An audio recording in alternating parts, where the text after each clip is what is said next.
amount of physical activity, by the time these students finish junior high, that figure falls dramatically to just 12% for boys and an astounding 7% for girls. Last April, this government announced $1.7 million for sports animators. Daffy Duck in a phys ed suit. We are looking at sports animators whose job is to link school and community sports programs so that everyone will become active. Animate them, get them involved. My question to the Speaker, through you, Mr. Speaker, to the Minister is, how can these sports animators promote physical activity in schools if there's no junior high sports there anyway? The Minister responsible for health promotion. Mr. Speaker, the member may not think that these sport animators will fill a void in our communities and with our school boards, but indeed those in Sport Nova Scotia think that they will. Those in the provincial government think that they will. Those involved in our medical societies think they will. Those at the federal level also think they will. Mr. Speaker, indeed they will provide the leadership that we need to close the gap between our regional school boards, between our communities. In addition to that, Mr. Speaker, the leadership with physical education at our school board levels, which has been further expanded upon this year, will make a difference, Mr. Speaker. Indeed, we must have that leadership if we're going to continue with the next step and have more people being physically active in our schools and our school boards across our province. The honourable member for Kimberley Prospect on your final supplementary. Mr. Speaker, the Minister's Department has funded a pilot project in the Annapolis Valley School Board dealing with obesity levels with grade 5 children. And as the Minister stated in his press release when boasting about the success, he said, and I quote, "With good habits established early in life, they are reducing the risk for disease when they're older." This is a key objective of health promotion. Now, I can't agree with that. No one in this House can disagree, or couldn't agree with that. This is something that we all must understand. Health promotion has a wonderful objective. That program cost $100,000. The money spent on sports animators could fund 2 of these programs in each school board. So my final question to the Minister is, Mr. Speaker, why are you wasting resources on more bureaucracy when you know the best way to reduce obesity is to fund schools and the sports programs properly?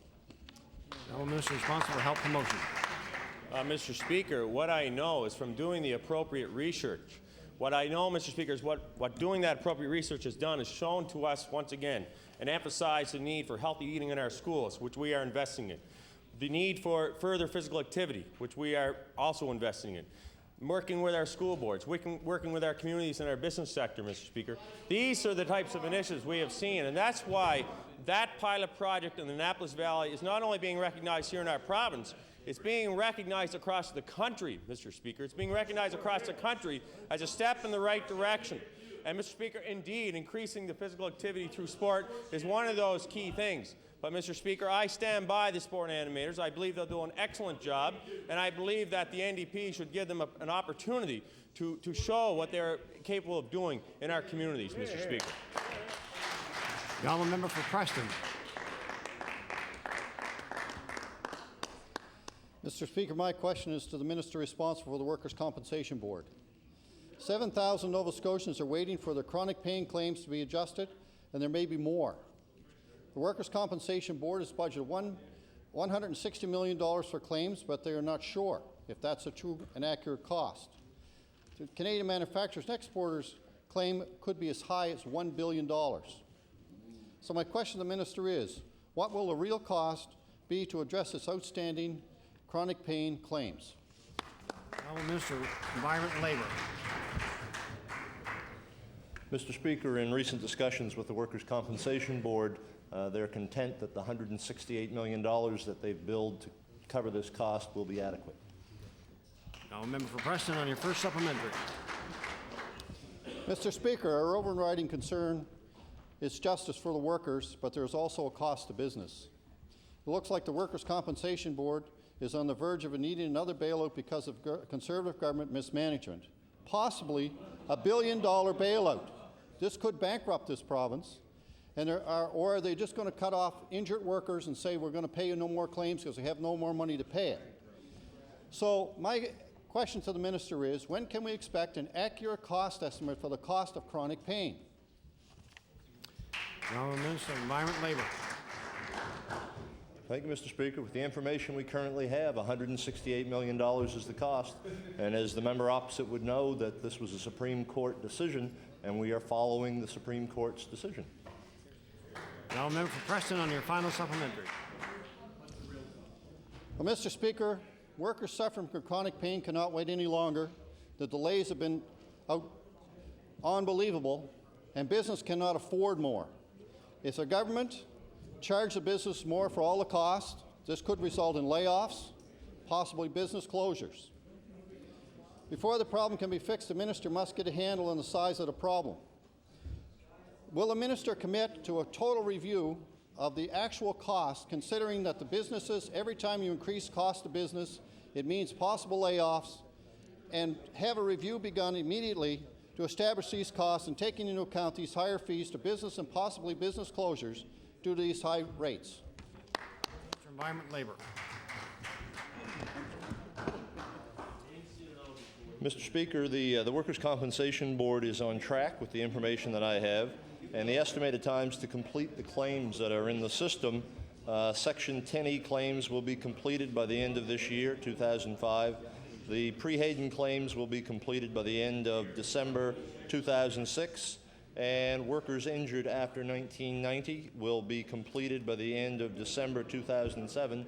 And as I said 2 times before, $168 million is the money that's been set aside to cover this. Ask the Honourable Minister to table that document he read from, please. The Honourable Member for Halifax Atlantic. Mr. Speaker, my question is for the Minister of Environment and Labour. A year ago, my colleague raised the issue of a proposed water bottling plant on Digby Neck and called for a Class 2 environmental assessment. You told my colleague that you would make a decision what type of assessment would be appropriate once an application had been received. Recently, the department has told me that the license application is now in the approval process. And my question is, what sort of environmental assessment of the Hyatt Nova Scotia Spring Water Bottling Company has been undertaken to date? The Honourable Minister of Environment and Labour. Thank you, Mr. Speaker. There is an application in the works, and at this point in time we're waiting for additional information from the proponent, so nothing really can happen until the proponent gives us that information so that we can move forward. The Honourable Member for Halifax Atlantic on your first supplementary. Mr. Speaker, the department has in fact confirmed that no environmental assessment has been undertaken, but because the regulations of the Environment Act provide no trigger whatsoever for such an assessment. Furthermore, the department has said that its interpretation of the regulations concludes that even the minister doesn't have the power to order any sort of environmental assessment in this case. Mr. Speaker, my question is, why would you promise the people of Digby County something which you have neither regulatory nor ministerial power to fulfill? Good question. Honourable Minister of Environment and Labour. Mr. Speaker, there seems to be some differences of opinion between some lawyers, and I know that's an oddity, but on occasion that comes up. But in this case, we believe we do have the authority.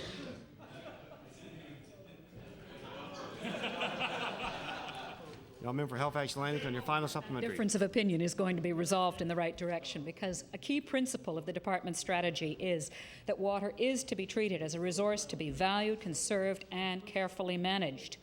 Despite this, the license fee for the Hyatt proposal will allow this company to withdraw up to 200,000 litres of water per year for a fee of a grand total of $213. My question is, when, in fact, will Nova Scotia's water be treated as a resource to be valued, conserved, and carefully managed? Honourable Minister of Environment and Labour. Thank you, Mr. Speaker. There is no question that water in this province is a resource and needs to be managed and treasured, for that matter. And currently, we are receiving about $900,000 a year for water withdrawal fees. And when you look at the amount of cost associated with the water bottling plant, you can appreciate, in the overall scheme of things, the amount of water that's actually being withdrawn. The Honourable Member for Annapolis. Thank you. Thank you, Mr. Speaker. My question is for the Minister of Health. Over a year ago, October 7, 2004 to be exact, I stood in my place and asked the Minister when the residents of Middleton could expect an announcement with respect to a nursing home in their community. Needs assessments were completed and have been in the possession of the Department for well over 3 years. The Minister indicated in October of 2004 that the request made by the Middleton and Area Nursing Home Society would be analyzed as part of the province-wide senior citizens consultation process. So my question is, why is the Middleton and Area Nursing Home Society still waiting for an answer from this government? The Honourable Minister of Health. Thank you very much, Mr. Speaker. The consultation process is not yet complete.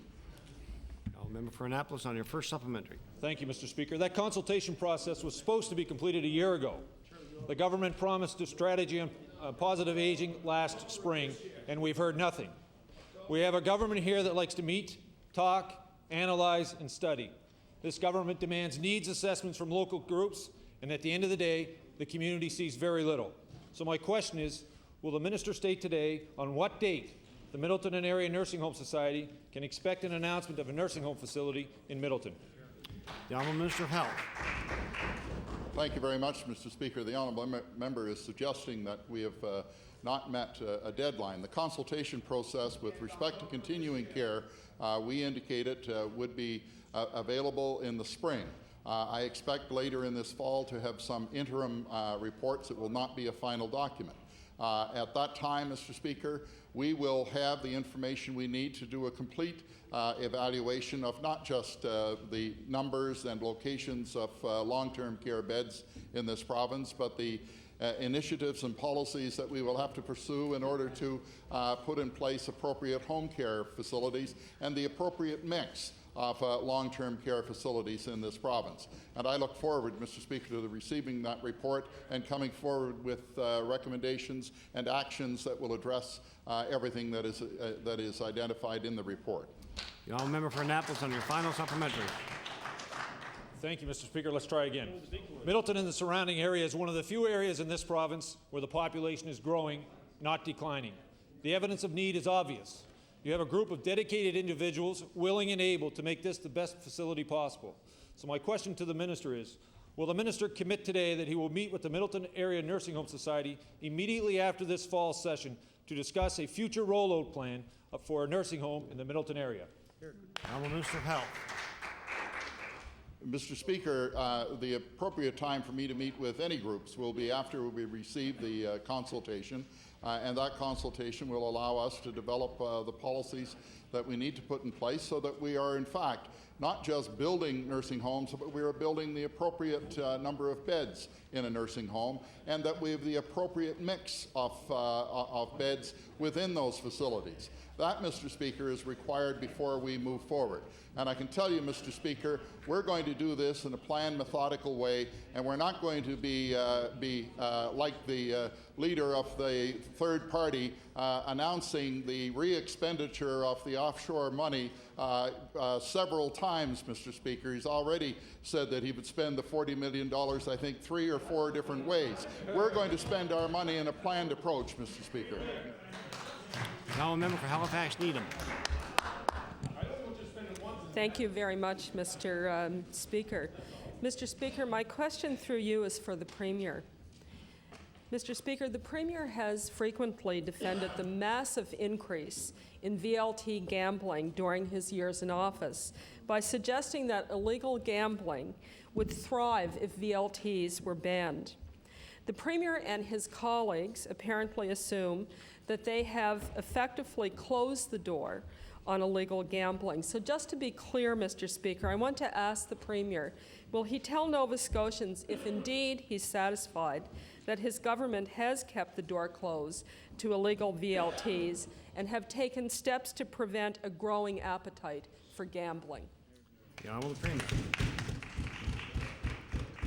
Thank you very much, Mr. Speaker, and I welcome the question because it really goes to the crux of the government's position on VLT gambling in the province, and I would doubt very much if any member of the House would stand up and defend VLT gambling, but where the government must be concerned is what would happen if, in fact, we had followed some advice that we had received, and that is tried to eliminate VLTs from the province entirely. My judgment on this was certainly very much influenced by a trip I had when I went and visited the illegal gaming unit in the province of Ontario, who took me through the illegal gambling operations in the province of Ontario, where VLTs are illegal.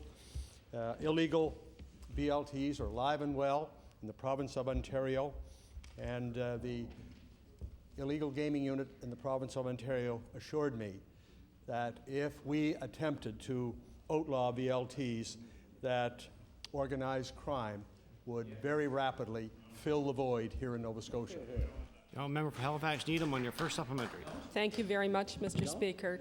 Mr. Speaker, I don't know if the Premier ever shops at Zellers or if he spends much time reading the flyers that arrive in Wednesday's newspapers looking for bargains, but I would like to draw his attention and the attention to other members to the Zellers flyer. Order, please. Which Order, I'll table. please. You can table anything you want, but you're not going to hold it up in the House. No props, please. Member Halifax Needham. A copy. This flyer was distributed across Nova Scotia this week, and on page 3 of that flyer, we will find that the feature sale item is, quote, a factory reconditioned authentic gaming machine called the Skill Stop Machine, Mr. Speaker. So, Mr. Speaker, I would like to ask the Premier to explain how it's possible for casino-style gaming machines to be sold so openly here in Nova Scotia. The Honourable the Premier. Thank you very much, Mr. Speaker. And the good member opposite is obviously a more determined shopper than I am, and I have not yet looked at the week's flyers, and probably won't. But I do appreciate the member bringing this particular one to my attention, and I will have a look at it, and the government will take the member's observation very seriously. The Honourable Member for Halifax Needham on your final supplementary. Well, it's good to know that the Premier is such a good environmentalist that he isn't interested in the plethora of flyers we have coming to our houses. But, Mr. Speaker, the health promotion mandate of this government is supposed to include vigorous activity to deal with the harmful activities that are associated with problem gambling. Yet, in thousands of households, right next to children's video games like Nintendo, Super Mario, we have Zellers selling slot machines, Mr. Speaker, and implying that there is skill involved in the use of these machines, which we know that there isn't, which implies that this is another fun activity that's quite harmless. And Mr. Speaker, we know that's not the case as well. So I want to ask the Premier how he's going to deal with the latest evidence of a gambling epidemic in this province. Good question. The Honourable the Premier. Thank you, Mr. Speaker, and I don't disagree with the preamble, and we will look at it. The Honourable Member for Preston. Mr. Speaker, my question is to the Minister of African Nova Scotian Affairs. In 2001, an Office of African Nova Scotian Affairs was recommended by the African Nova Scotian community. In 2003, the office was established, and in January 2005, some years after the recommendation from the community, it was officially brought into existence through an order in council. It took the government close to 2 years to appoint an interim executive director to a permanent position. My question to the minister is, why is everything proceeding so slowly when it comes to the Office of African Nova Scotian Affairs, and do you really have a priority for this important part of our community? The Honourable Minister responsible for African Nova Scotian Affairs. Mr. Speaker, what the member opposite did not say was that there was a minister appointed responsible for the Office of African Nova Scotian Affairs in August of 2003, and during all of that time until now, I have worked diligently on behalf of African Nova Scotians to ensure that their interests are heard here in the House and at caucus and the cabinet table. So, Mr. Speaker, I think that's a positive thing for African Nova Scotians. I think it's a positive step forward to resolving many outstanding issues that community has faced. Honourable Member for Preston on your first supplementary. There are almost 20,000 African Nova Scotians living in 48 communities across this province. In 2005-2006 business plan, it indicated that a process of establishing The first of 4 satellite offices throughout our province will not start until 2009, 8 years after the community's request. For African Nova Scotians living in rural Nova Scotia, their ability to access services in their community will not happen for at least another 4 or 5 years. Mr. Speaker, why is this taking this government another 4 or 5 years to fulfill their promise of having regional representation for African Nova Scotians office? Honourable Minister responsible for African Nova Scotian Affairs. Well, Mr. Speaker, we established the Office of African Nova Scotian Affairs based on broad consultation, and the community itself was the one that recommended the direction that we went in. Mr. Speaker, what I would point out to the member opposite, and what he failed to point out in his comments, is that access to the Office of African Nova Scotian Affairs is not just access to the office, but to the people who work there, and those people will be out working in the communities across Nova Scotia each and every day, Mr. Speaker, and that's how we will ensure that communities across this province get fair and reasonable access to the office. The honourable member for Preston on your final supplementary. Mr. Speaker, government members have said they were interested in making this office and all it stands for a priority. What we are seeing is a difference than what we are hearing. This has become an exceptionally slow process. It appears that this government has no priority when it comes to the African Nova Scotian community. The facts speak for themselves. Mr. Speaker, given the first regional office will not open for another 5 years, will you at least provide the necessary resources to immediately establish a toll-free number for all African Nova Scotians within the province? The honourable minister responsible for African Nova Scotian Affairs. Mr. Speaker, the member is incorrect. The first satellite office will open within 5 years, and Mr. Speaker, also the member is a little bit too late. We do have a toll-free number that is available to all Nova Scotians so that they can access our office, Mr. Speaker. And as well, as I indicated earlier, our office was based on broad consultation with the communities. We will continue to do that. In fact, myself as a minister, and the CAO has done that, and our staff will continue to do that. We have made several trips around the province meeting all African Nova Scotians in their communities, and we'll continue to do that to ensure that they have access to our office, Mr. Speaker. The honourable member for Hants East. Thank you, Mr. Speaker. My question will be for the Minister of Natural Resources. Mr. Speaker, recently this government was being brought to task by one of its own, the Mayor of the region of Queens and former Tory Cabinet Minister John Leaf, for this government's inaction on protecting the Tobiatic Wilderness area.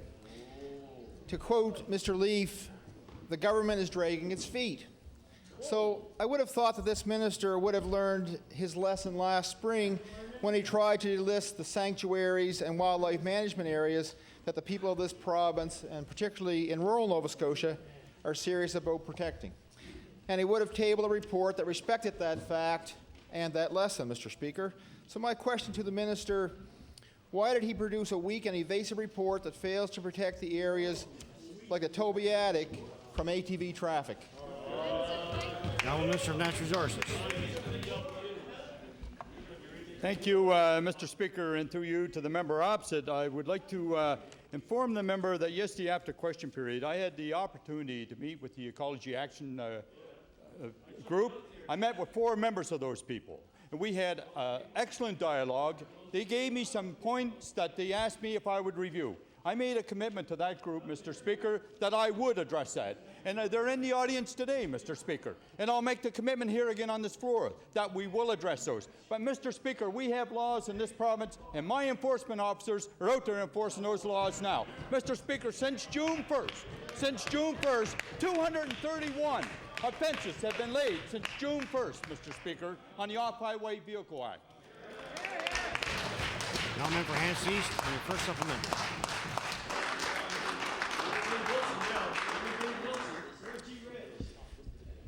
Mr. Speaker,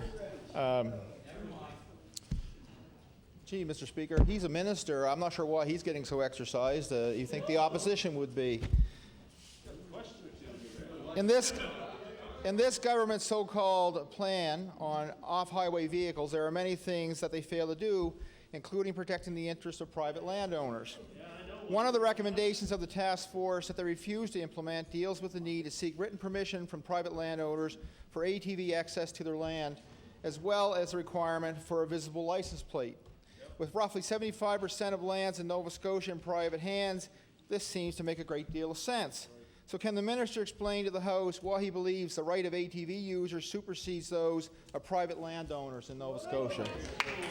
Now, Minister of Natural Resources. Mr. Speaker, I really believe that some members of the two opposition parties should come to my office, and I will have my staff, and we will do a PowerPoint presentation to those members so they understand the action plan of this government, Mr. Speaker. The action plan is very clear, Mr. Speaker. It protects private landowners better than it ever has before, Mr. Speaker. It's been open and transparent, Mr. Speaker, and we're looking at sensitive areas and our protected wilderness areas, Mr. Speaker. And we're looking for the health and welfare of the citizens of our province. That's open and transparent, Mr. Speaker, and we stick by our action plan of this government. Now, Member Hants East on your final supplementary. Well, Mr. Speaker, the minister's transparency is not clear to me. I have to say, how is it that he can brag about enforcement officers that are enforcing the laws that he refused to write? So my question...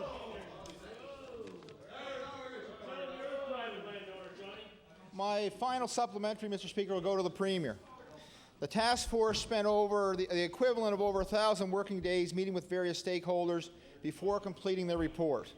In the end, only 6 recommendations were accepted, 31 were gutted, 2 more were deferred for future consideration. So how can the Premier continue to ask volunteers and the public to participate in the public process when his government appears to be prepared to disregard and, in fact, to reject the recommendations of well-respected individuals such as those who work so hard as members of this task force? The Honourable Premier. Mr. Speaker, I refer that to the minister responsible. Now, Minister of Natural Resources. Thank you, Mr. Speaker. And Mr. Speaker, I'll stay cool, I promise. Mr. Speaker, our task force that worked for this province and all the citizens did an excellent job for this province and this government. Mr. Speaker, our internal department worked very hard for months onto this recommendations of the task force. Mr. Speaker, and we found a balanced approach which they cannot understand. But Mr. Speaker, if I may, I would like to read a letter that I received today. And I'm sure that all members of this House... Order, please. Allow the Minister to read from it, but not read the whole letter. Please, thank you. Just a few comments. And I'm sure every member of this House has had association with Ducks Unlimited Canada. The letter reads, Dear Minister Hurlbert, I would like to congratulate you and your government colleagues for your commitment to the action plan and the final report and recommendations of the voluntary task force of the off-highway vehicles. Mr. Speaker, one more line. I'm particularly pleased with recommendation 35. It helps protect Nova Scotia's wetlands, and Ducks Unlimited over the past 35 years has invested $24 million in this province, Mr. Speaker. That's a response that this minister and this government's getting.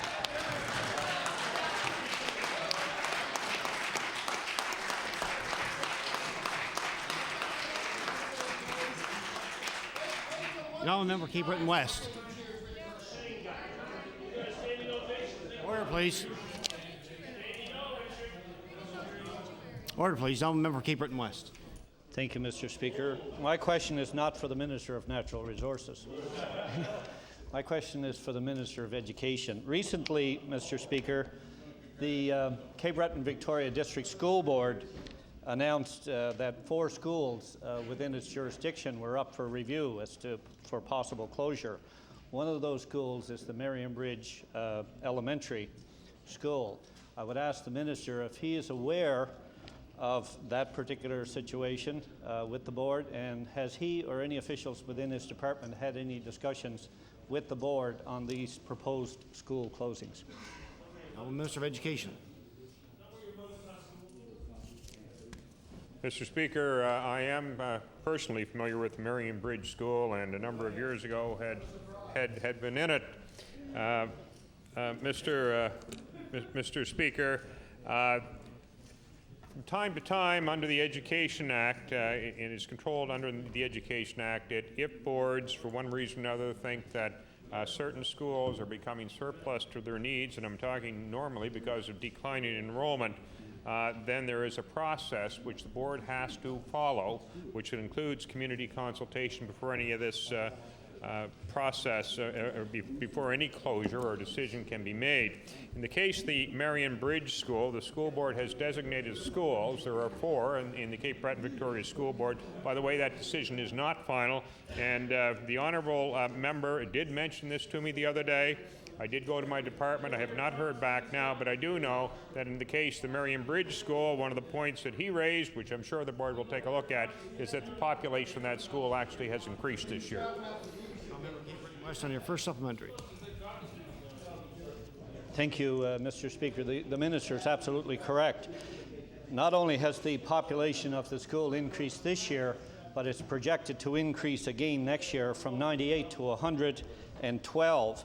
As well, the province and the municipality has spent over $80,000 putting a new playground in the school this year, as well as an additional $10,000 for the band program, the music program. So what I would ask the minister, if he would be diligent in the course of his duty to impress upon the board the need to keep that particular school open in the upcoming year. The Honourable Minister of Education. Mr. Speaker, as the honourable member knows, that the decision to close or not close a school which is under review is made after a lengthy consultation with all those affected. And I will tell the honourable member that I will guarantee that an appropriate process will be followed with respect to all 4 schools that were suggested in the Cape Breton Victoria School Board if the board does make a decision to go ahead with a review. Now, member Cape Breton West, on your final supplementary. Thank you. Order, please. Now, member Cape Breton West. Thank you, Mr. Speaker. My question to the minister is, would the minister be kind enough to elaborate as to the parameters of that process as it relates to the Department of Education, the Cape Breton Victoria District School Board, and the community? Now, Minister of Education. Mr. Speaker, the process is outlined in the Education Act. I'd be happy to provide a copy to the honourable copy of those guidelines to the honourable member before the House sits tomorrow. The honourable member for Victoria Lakes. Thank you, Mr. Speaker. My question is for the Minister of Fisheries. Mr. Speaker, on Friday, October the 14th, the Clearwater Fried Foods plant in North Sydney laid off 40 workers from its prime cut line. Mr. Speaker, 40 jobs have now escalated to 55. There's 15 non-union workers, a sanitation cleanup crew, maintenance crew, and casuals. That's 55 jobs, Mr. Speaker, from a staggering economy. Clearwater, it appears, is trying to merge with SPI in Newfoundland. Mr. Risley tried to buy SPI in Newfoundland and failed and is now on the board down there. So it looks like he's taking a lock, stock, and barrel over a period of time, the whole process to Newfoundland. Mr. Speaker, my question to the minister, what plans have you made to help recently unemployed workers from Clearwater's plant in North Sydney?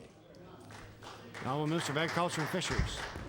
Thank you, Mr. Speaker. And as the member well knows, it is very saddening to see 40 jobs lost out of the market in North Sydney, and been working very hard with the member from North Sydney to try to mitigate the problem there.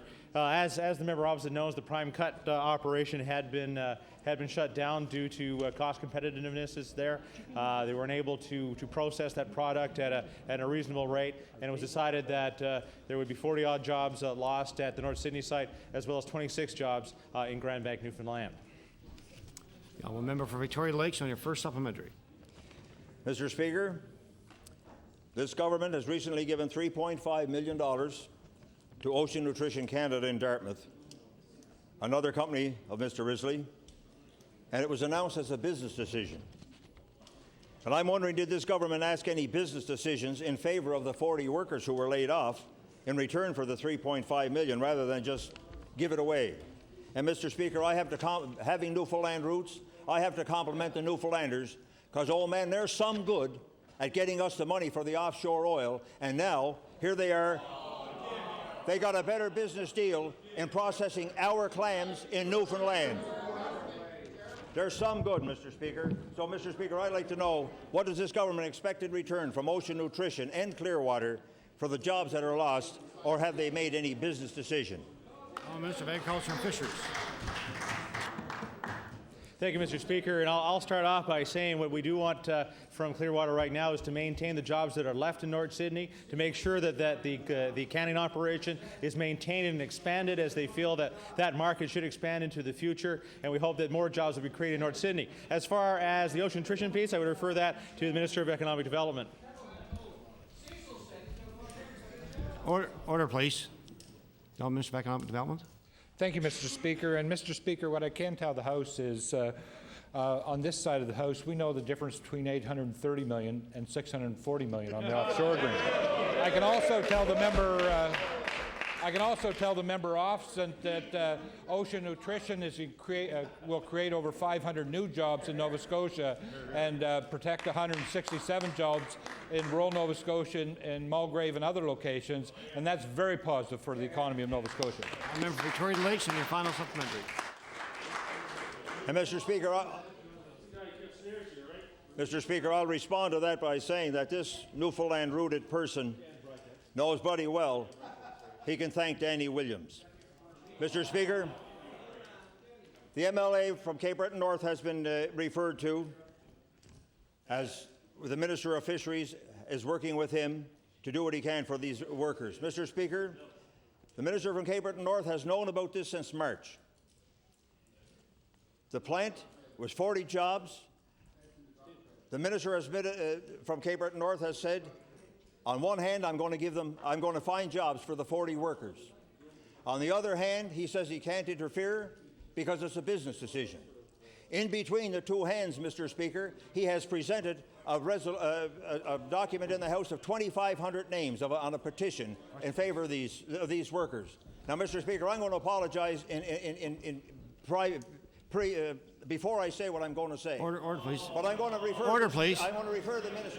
Order, please. Now, member put his question, please. I'm going to refer the minister to either listen to the song of Randy Travis saying, "On the other hand," or, Mr. Speaker, refer him to a man who made public statements of washing his hands of everything called Pontius Pilate. These people need somebody to stand up for them, Mr. Speaker. So my final question to the minister is, will the government commit to finding jobs for these recently unemployed workers because they need somebody to stand up for them? Now, Minister of Agriculture and Fisheries. Really hard to tell who that was directed at, Mr. Speaker.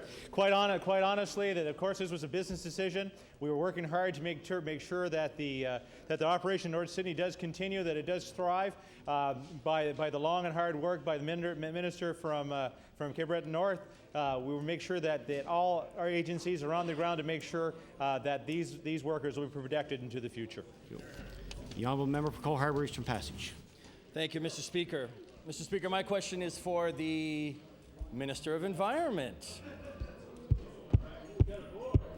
And I want to start by saying that, Mr. Speaker, in my riding, there is a local developer who's trying to bypass the local municipal bylaws by selling in part water lots in order to be able to avoid the subdivision rules.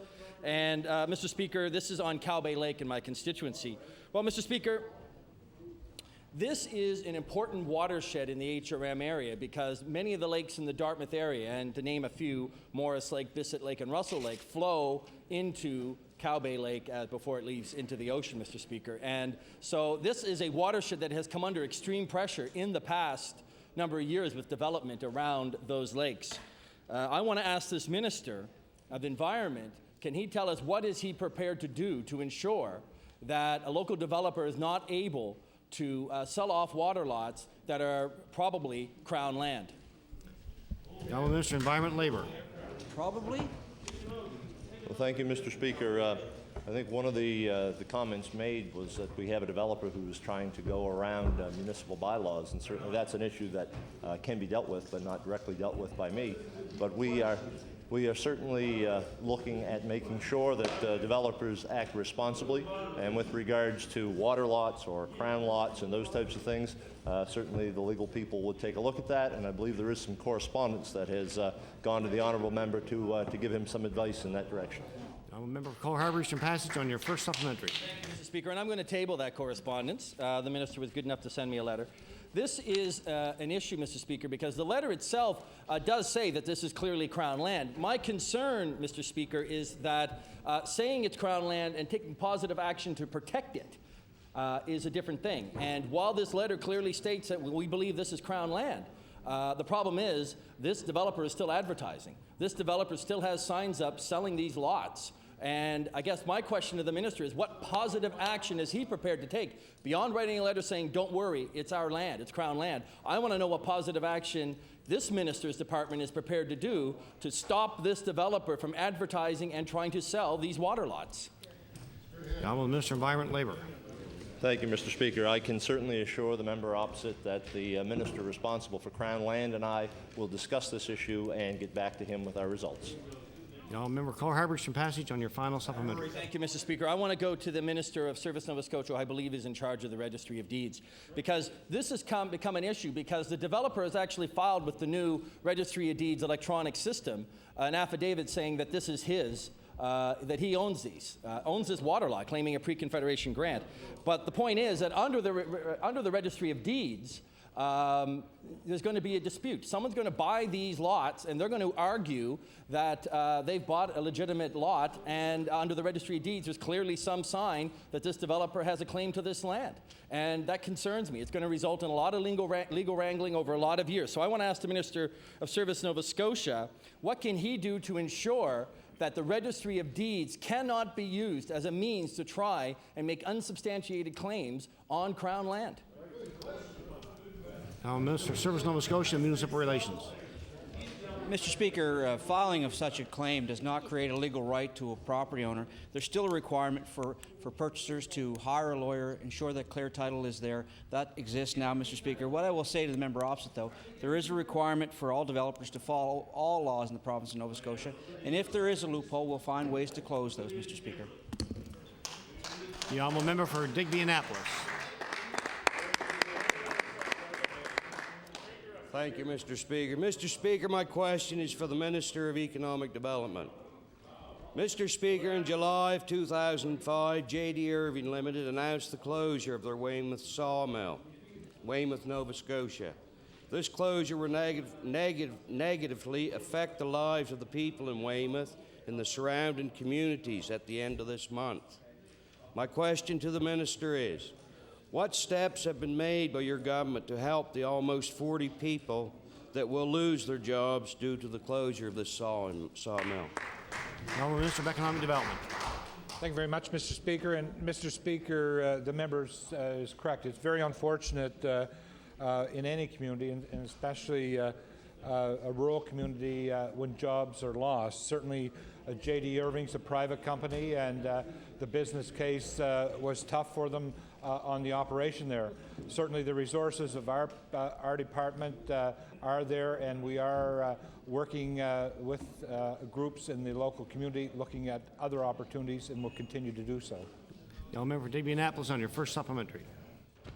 Mr. Speaker, as with all rural communities in Nova Scotia, local economic development is a difficult task. Most communities in Nova Scotia are getting smaller because of the lack of economic development initiatives by this government. My question to the minister, what action plan does the government have to ensure that in the future communities like Weymouth do not have to wait on this government's slow response to sudden unemployment? Minister of Economic Development. Thank you very much, Mr. Speaker. And Mr. Speaker, as I referred to in the first supplementary, it is unfortunate that private company J.D. Irving decided to close this operation because of the business case that was in front of them. Part of their plan and ability to deal with the situation, a number of the employees were offered transfers, and they continue to have a presence in the area with the lands and the operation.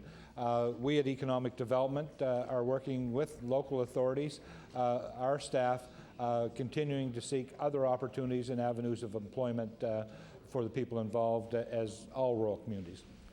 The honourable member for Digby Annapolis on your final supplementary. Mr. Speaker, the growing number of young people leaving our small communities of this province in search of employment, and I believe a lot of these people from Weymouth will be leaving this province, period. It clearly shows that this government is not doing enough for our rural areas. My question to the minister, what economic plan does your government have to help our youth stay in Nova Scotia and provide a sustainable future here for the good of our children and the good of the province? The Honourable Minister of Economic Development. Well, thank you very much for the question, because I think the honourable member has raised two important things for rural Nova Scotia and all of Nova Scotia. The first is the key is education and training, and with the investment of $123 million in our community college system, those training opportunities are there to teach trades and upgrade the skills of all younger Nova Scotians and provide more opportunity. The proof that supporting things like high-speed broadband internet throughout Nova Scotia, rural areas, southwest, where we have companies making themselves avail themselves of that opportunity to locate operations throughout Nova Scotia, and companies in that particular southwest region of Nova Scotia are doing that.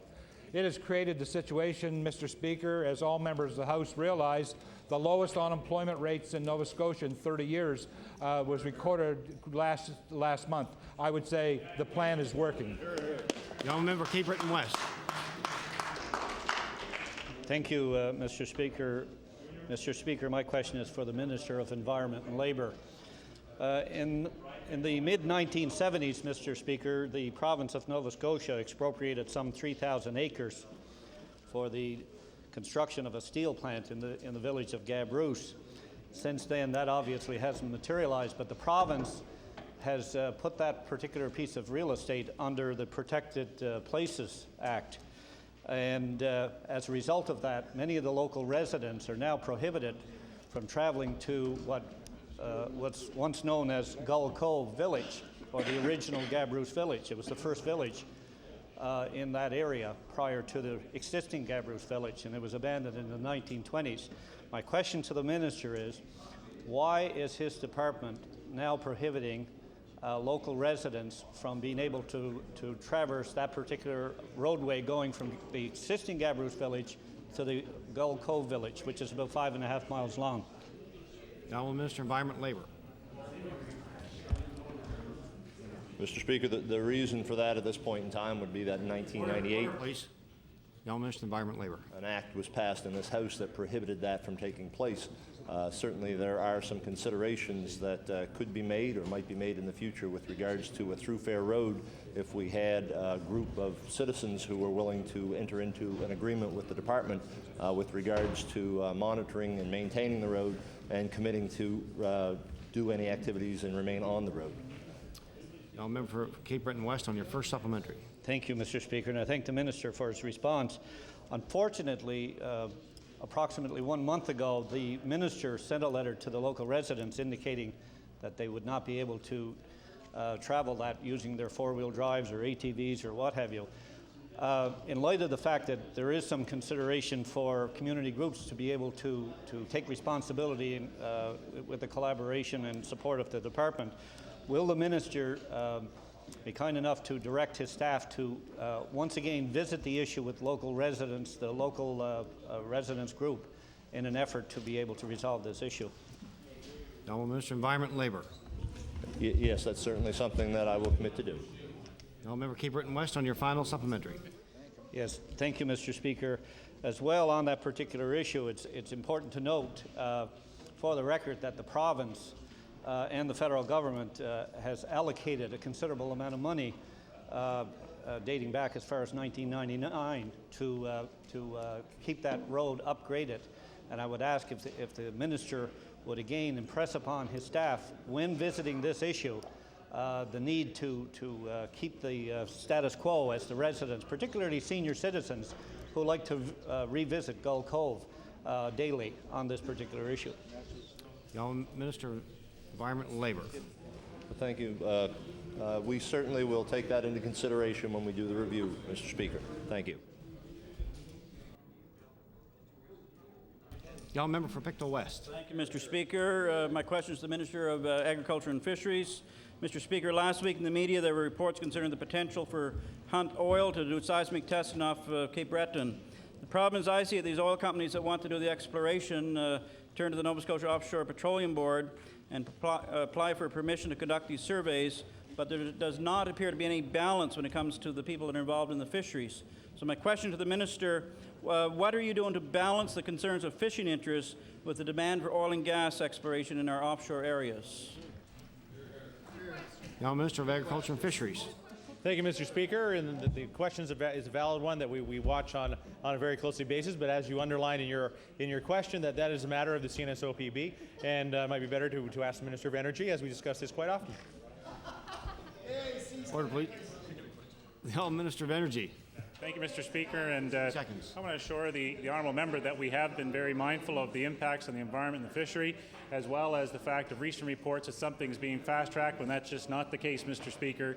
And the government's very mindful of the need for consultation, and the role of the board is complete. Each time allotted for question period has expired. The honourable member for Cape Breton South on introduction. Yes, thank you very much, Mr. Speaker. Mr. Speaker, I'd like to bring to the attention of the members of the House some visitors in the West Gallery and also in the Speaker's Gallery. 4 distinguished business people and distinguished citizens, actually, from Cape Breton, and more particularly from Cape Breton South, Mr. Speaker. And I'd like to welcome Andy Pittman, Jimmy Keogh, Robert Sampson, and Huey Tweedy to the House today. They're up here visiting with some cabinet ministers, and I expect that their visit here today will be very beneficial to all parties. So I'd ask them to stand and receive the warm welcome of the House. Certainly welcome our special guest gallery today, the honourable member for Hants East on introduction. Thank you, Mr. Speaker. I'd like to draw the members' attention in the Speaker's Gallery to a young gentleman, Alexander McDonald, who's observing events today. And Mr. McDonald is with the Canadian Parks and Wilderness Society and outreach coordinator, and I'd like him to receive a warm welcome. We welcome our special guest gallery today, the honourable member for Cape Breton South on opposition members' business. Yes, thank you, Mr. Speaker. Mr. Speaker, would you please call Bill 175? Bill 175. 175. The honourable member for Glace Bay. Thank you, Mr. Speaker. Mr. Speaker, I'm pleased to rise and begin debate on Bill number 175, the Needle Safety Act. Mr. Speaker, let me state for the record from the outset that I hope this is a bill that will continue to be debated and eventually passed because, Mr. Speaker, this is the right thing to do. And, Mr. Speaker, I'd also like to, for the record, acknowledge the hard work and dedication of Service Employees International Union that they've lent to the issue of needle stick safety. As well, Mr. Speaker, the Nova Scotia Nurses Union have also lent their support to this bill, as have the Nova Scotia Government Employees Union. But, Mr. Speaker, this is not an issue about union support and which union supports what bills. It's also not an issue about politics or which political party brought this issue forward first. Mr. Speaker, this is an issue of safety. And these are the very issues that should be debated here in this legislature and supported in legislation, Mr. Speaker. Actually, the government is being presented with a huge opportunity today, Mr. Speaker, the opportunity to be a national leader when it comes to protecting healthcare workers in this province. Mr. Speaker, Manitoba gave royal assent to legislation that mandates the use of safety-engineered needles on June 9, 2005. And this Friday, Mr. Speaker, Saskatchewan will bring into force regulations that will make the use of safety needles mandatory. Mr. Speaker, British Columbia is working with health unions and authorities through the Workers' Compensation Board that will see the use of safety needles mandatory as well there, Mr. Speaker. So the province of Nova Scotia truly has the opportunity at this point in time to be a leader rather than a follower. Mr. Speaker, any time you have a bill that will provide safer workplaces and reduce stress on healthcare employees and save the healthcare system money in the long run, you have a win-win-win situation. Mr. Speaker, it's estimated that 1,350 acute care healthcare workers in this province are accidentally stuck with needles every year. There's about 190 estimated number of needle stick injuries every day in this country, and about 69,719 is the estimated number of needle stick injuries in Canada every year. The costs, Mr. Speaker, that are associated with testing and treating needle stick injuries in acute care alone are huge, Mr. Speaker. The cost estimated to completely convert all acute care workplaces in Nova Scotia to safety-engineered devices, Mr. Speaker, estimated that $830,000 is the minimum amount that this government would save by replacing conventional needles in acute care after reaching an 82% drop in injuries, Mr. Speaker. Mr. Speaker, as I said, it's an issue of health and safety in the workplace. There are 33 known blood-borne pathogens resulting in many serious illnesses like hepatitis B, hepatitis C, and HIV, which we can do better to protect our healthcare workers. Those are blood-borne diseases that are associated when an accident, I guess you could call it an accident, that's usually what they are, occurs. Those injuries cost the healthcare system a minimum of $2,000 to just treat the disease. It doesn't include the costs associated with lost time, and not even to mention the stress that's placed on the workers and their families once this sort of incident occurs, Mr. Speaker, a needle stick injury. Every time a healthcare worker is stuck, someone has to come in and provide coverage for that employee while they're going through all the testing and treatment. And Mr. Speaker, earlier today, the minister made a comment with respect to the fact that every time new technology becomes available, it doesn't necessarily mean that you have to convert to that new technology. Mr. Speaker, well, when technology reduces both stress for the employees and their families, and it reduces costs to the healthcare system, and it creates a safer work environment, Mr. Speaker, then you have technology that's worth using. Legislation, in this case, Mr. Speaker, would work. It would make it mandatory to use safer equipment. Mr. Speaker, the more of that equipment, as in our research, the more of that equipment that's purchased, for instance, by district health authorities, the cheaper the cost. So again, in the long run, you have a cost saving for the healthcare system. This, as you've seen probably, Mr. Speaker, these spring-loaded syringes, they actually have a spring in them that retracts the sharp into the end of the barrel. And as I mentioned, in other jurisdictions, they've seen dramatic injury reductions with the use of this. Another example is in the United States, Mr. Speaker. They've had a law in place since 2001. They've had a law in place that saw a reduction in the United States of over 50%, about 51% in injuries, and only 25% of the facilities were in compliance in the first year. So those numbers are huge. If you applied them to Canada, I would suggest they'd be even bigger as applied to Canada, Mr. Speaker. These, the actual name, the fancy name is Safety Engineered Medical Sharp Devices, or they're called SMSDs. And Mr. Speaker, they could be used. This, as a matter of fact, this bill says that depending on what the government wanted them to be used for, they could be used in acute care facilities. They could be used in nursing homes. They could be used in ambulances. They could be used in any place or workplace where it's involved that you would be using syringes or whatever the case may be. The protection to the workers is obvious, I think, to anyone in this chamber, but there's also, we've seen examples where sharps and that are found dumped in garbages or wherever they may be. If these were the only needles that were being used in this province, just perhaps, we wouldn't run into the cases that we've run into in the past where innocent people are injured. by sharps that they've discovered in garbage or abandoned or washed up on beaches, or the numerous things that happen to that kind of medical waste that's there, Mr. Speaker. We could avoid that as well.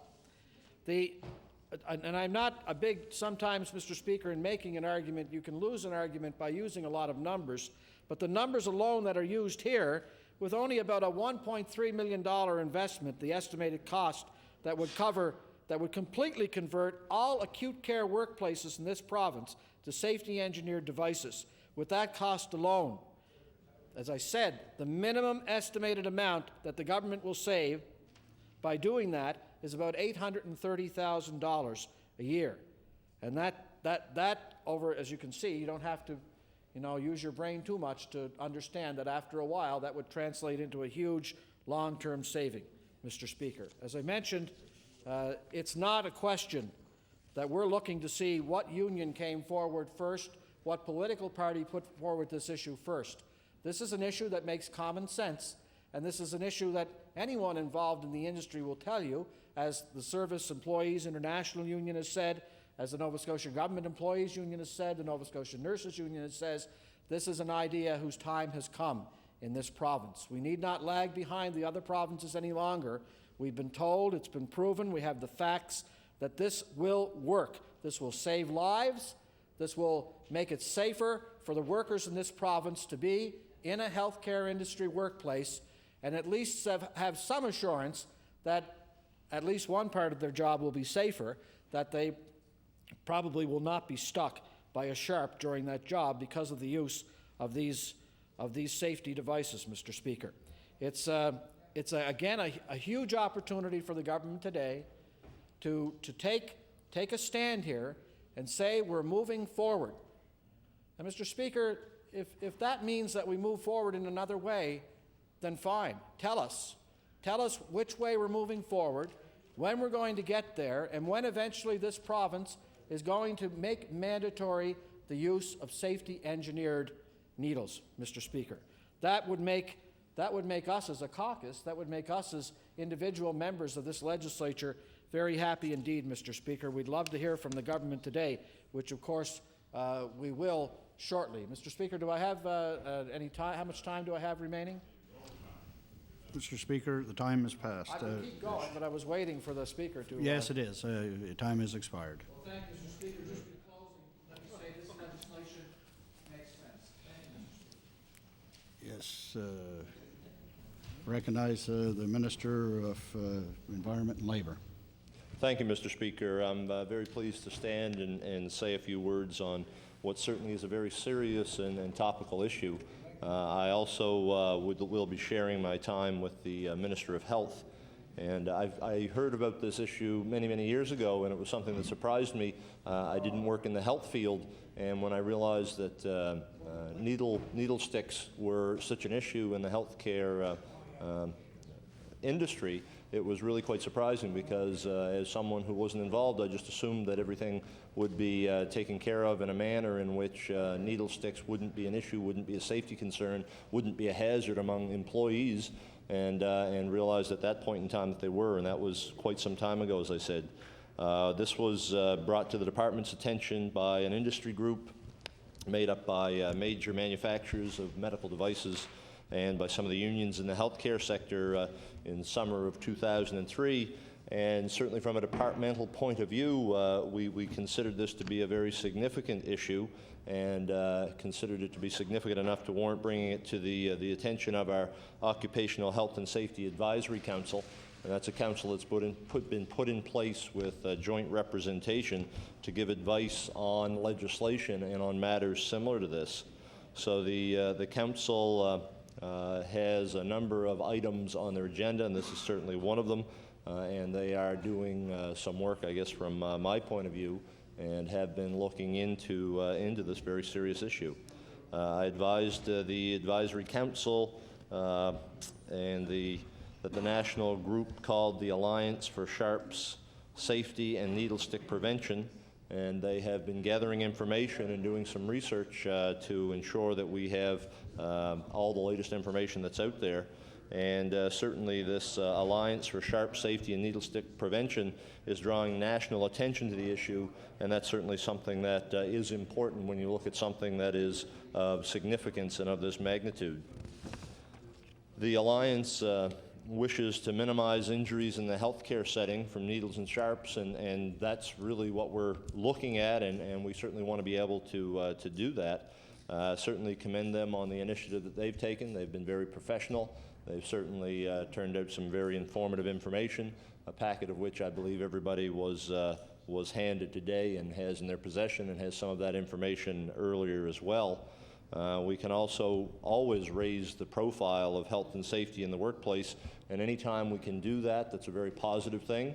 I can say, unfortunately, I see numbers that are alarming to all of us in this House. We still have a lot of people being injured, and reports going through to workers' compensation in the run of a year, not just in the health sector, but in all sectors.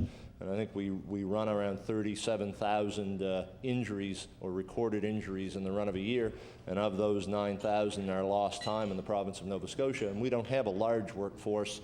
I don't think we should be having that number of accidents. So anything we can do together to promote safety is certainly extremely important, and I believe the educational value of that will determine that we can reduce the number of injuries that we have.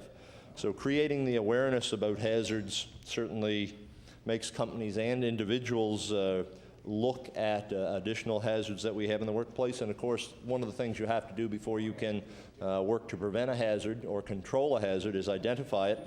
In this case, it's pretty straightforward what the issue is, and that does make it, I guess, more clear with regards to looking at ways for elimination. Now, with regards to eliminating any hazard in the workplace, there's always the engineering aspect that you'd look at. There's also administrative aspects that you'd look at, educational and otherwise, and it really will take a full and rounded approach in order for us to reduce accidents in all workplaces, and that's also true with regards to the health field.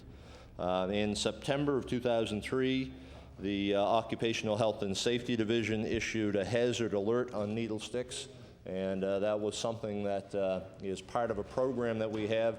When something comes to the attention, there are occasions when we can educate people and we can make sure that we've communicated and make sure that we have something that is ready for a bulletin board or a safety meeting, a joint committee meeting, or other meetings that would take place like that to promote safety in the workplace and promote the kinds of discussions. The other part, from my point of view standing here, not being in the medical profession, I'm not sure that I'm fully aware of the range of jobs that take place where sharps are involved and how one, 2, or 3 different methods would control that. I think we have many discussions that have to take place and many unique cures that would have to take place to eliminate these risks. The hazard alert identified that needle stick injuries expose workers, as the member opposite said, to a number of diseases, and they can certainly be very serious.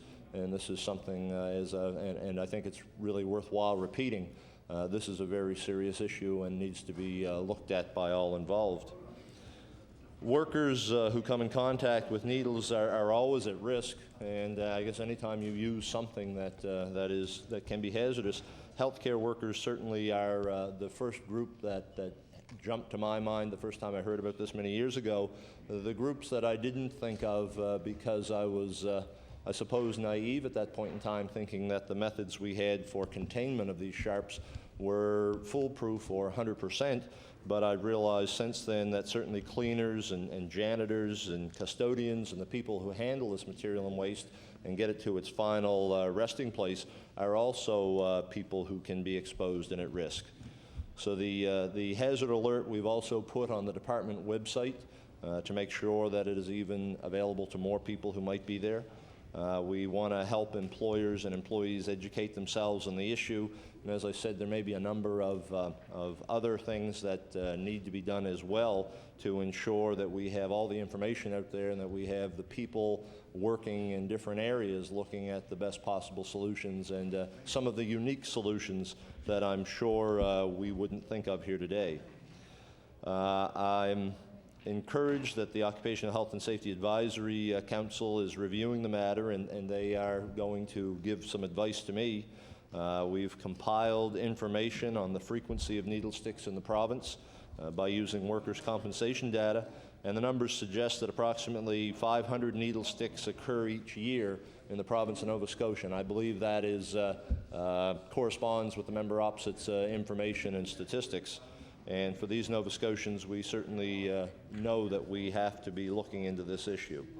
I understand that the Council is still awaiting some additional information and has been in contact with the Department of Health and have received some information, maybe waiting for some additional information on a status update from Health, and they've of the information that Health has collected so far, because I think it's fair and needs to be said that to stand here today and say that the medical profession or the Department of Health or the district health authorities aren't out there working every day to try and prevent needle sticks would be an understatement. I mean, that's their job, that's their legal requirement, that's their moral obligation, and I know that we have great people out there in the medical profession and health profession. I'll recognize the member for Sackville-Cobequid. Thank you, Mr. Speaker, and it is definitely a privilege for me to stand and speak on this important bill, because I think it's dealing with the workplace safety, Mr. Speaker, and especially the workplace safety of our healthcare professionals in this province. I'm fortunate enough, Mr. Speaker, to represent many of my colleagues in Nova Scotia as a former healthcare professional, as a paramedic in this province, and I can honestly say that for once it's great for me to stand here in my place and say that, you know, paramedics have played an important role, especially around workplace safety in Nova Scotia and in the environment that paramedics find themselves working in this province, Mr. Speaker, because in our profession we have these in place now. Fortunately for us, I think government did place under the control of an outside agency the management of the paramedic service, the ambulance service, excuse me, Mr. Speaker, in this province. And I want to thank many of the paramedics that have fought over the years to pressure our company and government to recognize our profession and to recognize that things need to change to hopefully make the environment and the safety of our job and our profession better and to improve over the years. So as I said, Mr. Speaker, we do use these safety engineered sharps presently in our province. All the paramedics in this province use these devices, the IVs, the catheters, ones that we call protective catheters, Mr. Speaker, when we're putting IVs into Nova Scotians throughout this province. So I think by recognizing the need to do this for EHS, for the ambulance service in this province, government needs to look at and take a leadership role in this, in providing these safety devices for all healthcare professionals, Mr. Speaker. There shouldn't be any difference in healthcare professionals if it's a paramedic, if it's a nurse, if it's a doctor, if it's a therapist. Whoever is involved in providing care for Nova Scotians should have the same rights and privileges as every individual in this province to work in a safe environment. And I have to applaud the Service Employees International Union for their campaign, not only here in the province, but throughout the country, Mr. Speaker. They've done a great job. They've been here on many occasions in outside this legislature, Mr. Speaker, promoting the fact that we need to address this issue, the issue of needle sticks in our healthcare profession, Mr. Speaker. It's an important thing that we need to address, because I don't know if the Minister of Health or the Minister of Environment and Labour have seen or witnessed or have talked to healthcare professionals who have endured the agony and the stress put upon them when they have a needle stick. That it happens, Mr. Speaker, especially in my profession as a paramedic. We find ourselves in ditches, in cars, in small cramped areas trying to provide life-saving services to Nova Scotians, and nurses and doctors and healthcare providers do the same job, maybe in a different setting, but they do the same job in trying to provide proper health care to Nova Scotians. So as a government, they need to recognize that there's no difference between healthcare professionals in this province, and that they need to be able to have access to the same material, the same safety devices that people across the country have. This government needs to take a leadership role in this, follow the advice of those good governments out west, the NDP governments of Manitoba and Saskatchewan, Mr. Speaker. They've brought in legislation to deal with this, to ensure that their healthcare professionals in their province are protected. And it's not just the healthcare professionals that we need to protect, it's the families of these healthcare providers. Mr. Speaker, I've been fortunate enough in my career not to have a needle stick, Mr. Speaker, but many of my colleagues, many of my friends, Mr. Speaker, have. And it's unbelievable, the anguish, the stress put on them, wondering what's going to happen. Wondering if they, for some unforeseen reason, because they had a mistake, an accident, and stuck themselves, potentially might incur these diseases that can be transmitted through a needle stick, Mr. Speaker. Diseases like HIV/AIDS, hepatitis A, or hepatitis C, Mr. Speaker. I mean, these are diseases that will cost this province thousands and thousands of dollars to try to cure these people, to provide them with treatment after the fact. That's why this government needs to take a leadership role in prevention in this case, Mr. Speaker, because these are preventable. I've used them myself, Mr. Speaker. It's something that should be automatic when industry comes forward with a better tool to give healthcare providers the added safety and insurance that they won't be infected by these terrible diseases, Mr. Speaker. And it's a very simple thing. At first, I know as a paramedic, it was hard to adjust to the new, excuse me, Mr. Speaker, adjust to the new usages of these IVs. But after a little while of practicing with them, they're second nature, Mr. Speaker. And I was fortunate enough to be able to use those towards the end of my career before I took my leave of absence. And I know that the numbers of needle stick have gone down, definitely with concerns around the paramedics in this province. And I think the same thing could happen if this government would choose to adopt this piece of legislation. And I challenge them. Let's have a vote on this. I would love to say I would be the one that would love to have brought this bill forward, be the leader in providing this piece of legislation and pass it through this legislation. But it doesn't matter. The member from New Glasgow or Glace Bay brought this forward, Mr. Speaker. It doesn't matter if the government brought this forward. It's a sensible piece of legislation. It's common sense, and it's for the well-being of those individuals who dedicate their lives and their work here in the province to provide health care service to Nova Scotians. So I think that's why this government needs to really recognize this. I know the Minister of Labour and Energy stated that the Occupational Health and Safety Council will have a look at this. And they do a great job, and they do a great job in this province, Mr. Speaker. But there's many, many recommendations from that council that just is left sitting on the shelves of cabinet and on the shelves of government, and they don't enact these recommendations, Mr. Speaker. I think that the Occupational Health and Safety Council will say that this is a right step. These safety-engineered catheters and IVs are a step that will hopefully prevent some of these unforeseen accidents in healthcare when it comes to needle sticks, Mr. Speaker.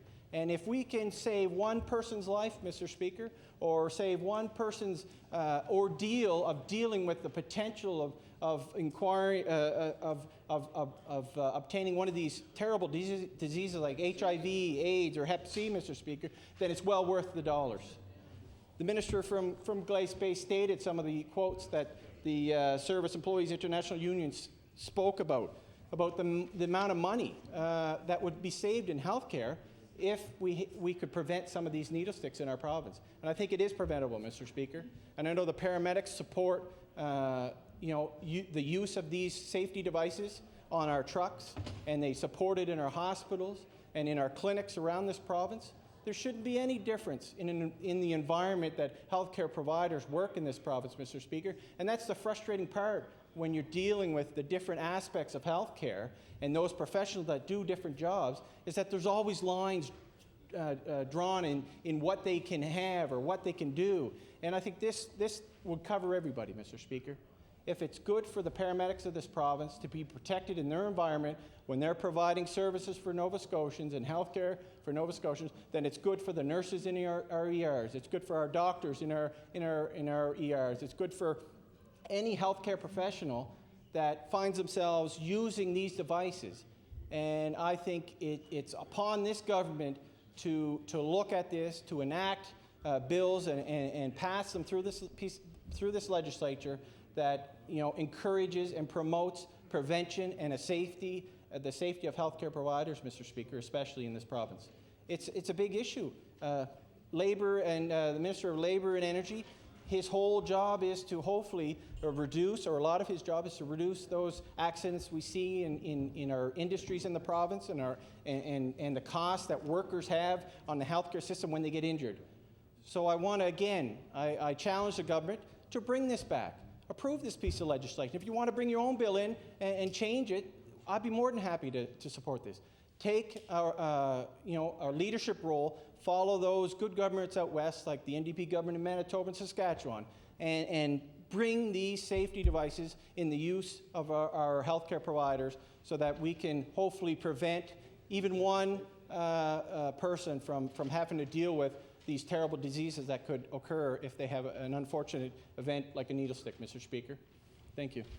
Thank you. I'll recognize the honourable member for Annapolis.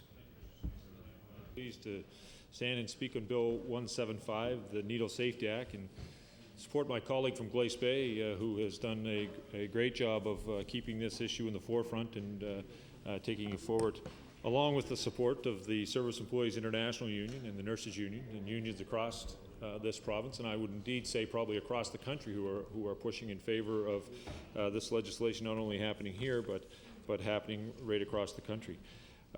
We end up talking in this House about so many pieces of legislation which are very complicated, and you wonder sometimes how they expect an individual who's elected to come in here and deal with some of this stuff. But this is such a common sense bill. It's such a common sense issue. It's about the safety of Nova Scotians. It's about the safety of people in this province who we call upon in our very darkest times, when we ask them to be ready, to be called when we need their help, when we need their support. And quite honestly, quite often, Mr. Speaker, those times are dangerous times for them. This is one opportunity for us as legislators to provide them with a tool that would help reduce some of that risk that is on them. The member from Cobequid-Sackville who spoke, and he spoke about his experience as a healthcare provider, and he speaks in this House quite passionately about his former profession and the way that he dealt with that job, but also about his the former colleagues who he's concerned about. Mr. Speaker, they in the paramedics in this province use the needle safety stick. But what happens, so to speak, as we do in this province, we cross jurisdictions. You go from Annapolis into Halifax, we bring patients and healthcare providers are crossing. Paramedics go from their ambulance into OR rooms, into emergency rooms. What happens? They're protected in their ambulance, Mr. Speaker. But what happens when they get into an OR when we know that's not using those rooms, or an emergency room that's not using that safety net? We're putting them at risk. They may feel somewhat secure because the company that is providing the service that they are involved with right now is leading our province. But we need to be more proactive. We need to get out and say, you know what, we value the role that you play in our society as healthcare professionals, and we're going to do whatever we can do to make sure that the environment you are working in is safe, so that you can go to work and that your family members can come home, or know that you'll come home the same way you left. I listened with interest as the Minister of Labour spoke about, I believe it was August 2003, when they issued an alert causing some concerns around needle sticks. Well, Mr. Speaker, I'm not sure how much comfort that all of us should feel when they issued an alert. We have before us an opportunity for the department to provide to workers in this province a chance to feel secure or securer at work. All of us know healthcare providers, all of us. I have loved ones who work in healthcare facilities across this province. Can you imagine one of them being stuck. Fortunately, I must say, our family's been spared of that trauma. But today, when I listened in the bill briefing to Barb Lynch speak about being in Tideview Terrace in Digby, about a co-worker who was stuck with a needle, and she talked about the initial testing and how it took another 3 months, 6 months, 12 months before they knew the results of those tests and had to go back and be tested. Well, Mr. Speaker, I want all of us to consider if that's our loved one. And we're waiting for those tests to come back, knowing full well we as a province could have spared that person that heartache. They could have spared that family the trauma of going through that. Mr. Speaker, this is an opportunity for us to say to Nova Scotia workers, Nova Scotia healthcare workers, Nova Scotians in general, as my colleague from Glace Bay said, needle sticks are washing up in some cases on the shores of this province. It provides us an opportunity to provide safety to Nova Scotians, to say that we care about the profession that you're providing, that the job that you are doing for us. We spoke about cost. You know, cost has been spoken about in this House. Well, Mr. Speaker, there are times when cost should not be a factor, quite frankly. As minimal change that this will be, cost should not be a factor. When we take into fact that there are 190 estimated needle sticks a day in this country, I want us to take into account the cost that is being borne by Canadian taxpayers, particularly Nova Scotia taxpayers in our case, of lost time, of family members who need to take time off from work, co-workers who are concerned that the person that they have gone to work with for the last number of years, they and their family are suffering.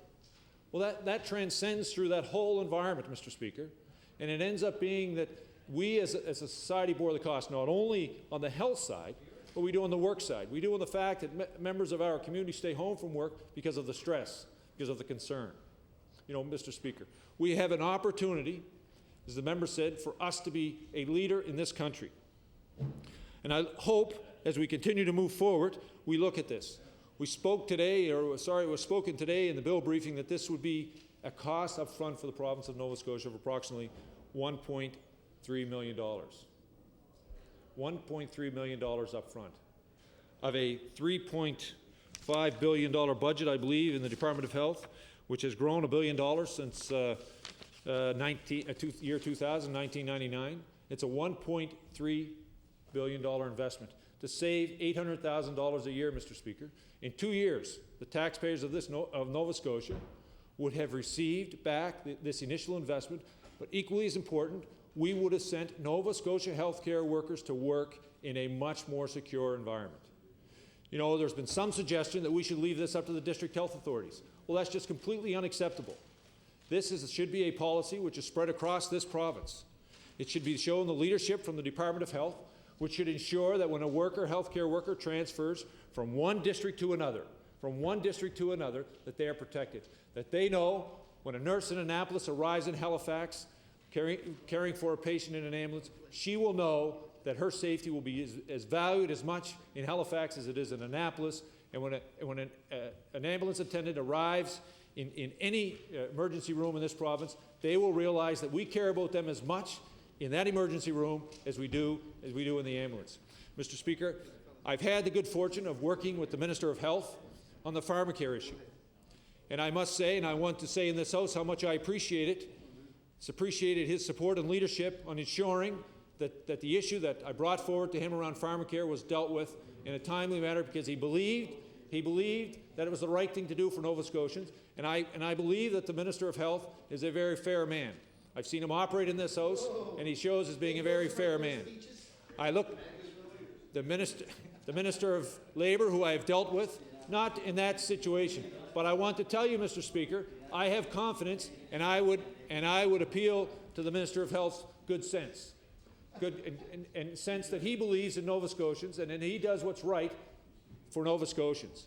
I must say to him, and I look forward to him taking this forward and coming back.